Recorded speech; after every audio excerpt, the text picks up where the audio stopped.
മുഖ്യമന്ത്രിയുടെ ചെറ്റത്തരം പരാമർശത്തിനെതിരെ വിമർശനം ഉന്നയിക്കുകയാണ്. V D Satheesan മുഖ്യമന്ത്രി ഉപയോഗിക്കാൻ പാടില്ലാത്ത ഭാഷ അദ്ദേഹം സ്വയം തരം താഴ്ന്നുവെന്നും വിമർശനമുണ്ട്. ഏറ്റവും വലിയ നുണയൻ എം വി ഗോവിന്ദനാണെന്ന് കൂടി സതീശൻ പറഞ്ഞു.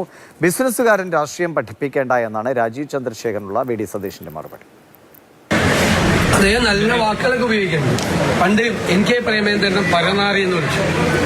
ഇപ്പോ ജി സുധാകരൻ അദ്ദേഹത്തെ ചെറ്റത്തരമാണ്. ഏത് മുഖ്യമന്ത്രി സ്ഥാനത്ത് ഇരുന്നുകൊണ്ട് ഉപയോഗിക്കാൻ പാടില്ലാത്ത വാക്കുകൾ ഉപയോഗിച്ച് അദ്ദേഹം സ്വയം തരം താണു. അദ്ദേഹം പറയാൻ പാടില്ല. അല്ലല്ല നോണ ഞാൻ പറഞ്ഞു എന്ന് ഗോവിന്ദൻ പറയാം.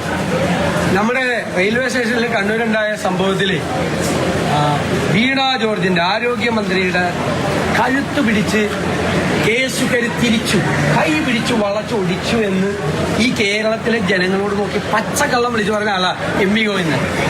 ഈ കേരളത്തിലെ ഏറ്റവും വലിയ നുണയന്മാരിൽ ഒരാളാണ്. കോൺഗ്രസിനെ നാണം കെട്ട പാർട്ടി എന്നാണ് രാജീവ് ചന്ദ്രശേഖർ വിശേഷിപ്പിച്ചത്.